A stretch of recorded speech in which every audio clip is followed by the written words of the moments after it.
Okay, Richard. So, what did you notice when you studied the four keywords for the word no: boundaries, identity, choice, and truth in your life story? And have you been able to relate that to the first of the Elven Star points? My first point is Libra 25, information in the symbol of an autumn leaf. And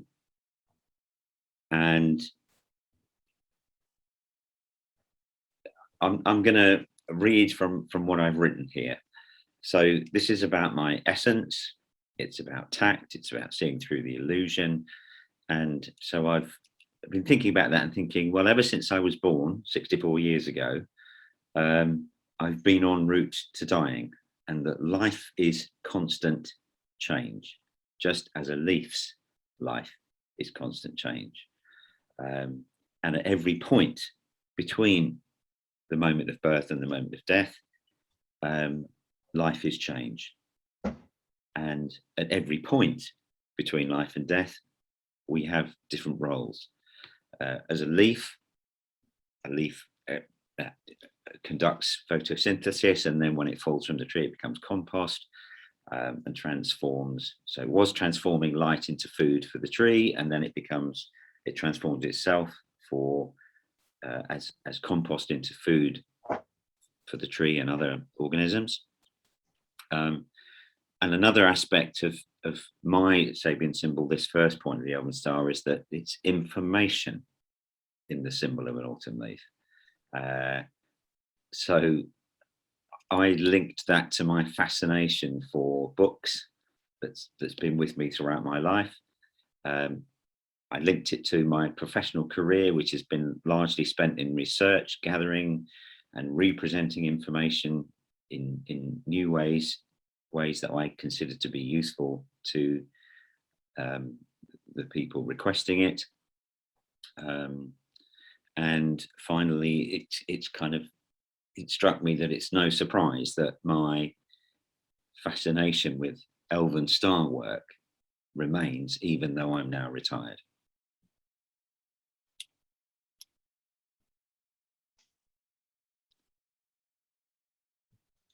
Okay. That's cogent. If I'm to understand the essence of who you are, what you have said, it is you are a man who collects all the information that you can in order to understand the changing times.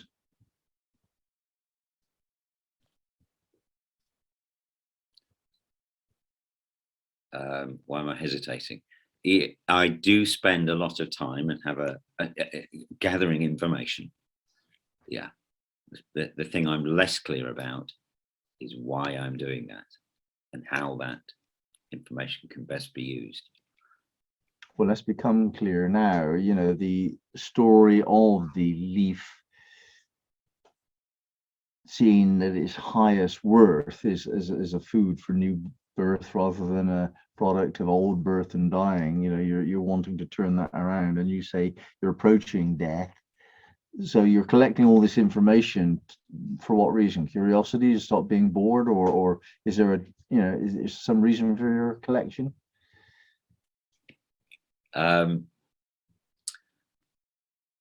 To help others, I think, be better at whatever they choose to be. How does your having information help them?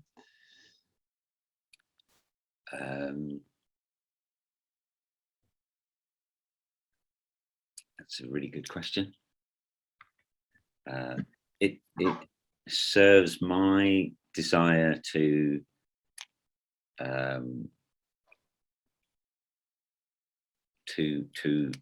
know things and to prevent them having to spend time gathering it themselves. Well, it won't prevent them from gathering anything if you don't talk to them about it. That's true. You haven't mentioned that bit. Okay. How do they get to know about the information in your head, Richard? Well, that's a good question. Another one. So I, as you say, I have to communicate what I've learned, share what I've learned. And do you? I have done, and I am doing now. In what role are you doing that? As a participant in this group, and in the past? And as a workshop leader in family constellation workshops, 7 Words Theatre workshops, other things I've done. Did you always do this, or was there a time when it started? Leading workshops? Well, the functionality of passing on information. I think it started in my early 20s, having done a degree and become a professional engineer.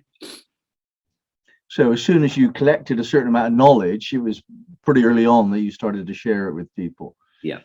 In what role was that? Initially, I'm now separating out the acquisition and absorption of information from the sharing of it.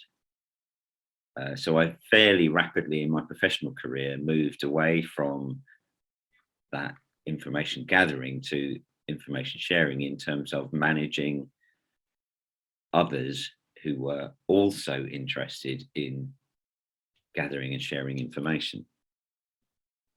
All right. And what about as a boy? Did you have any such role then?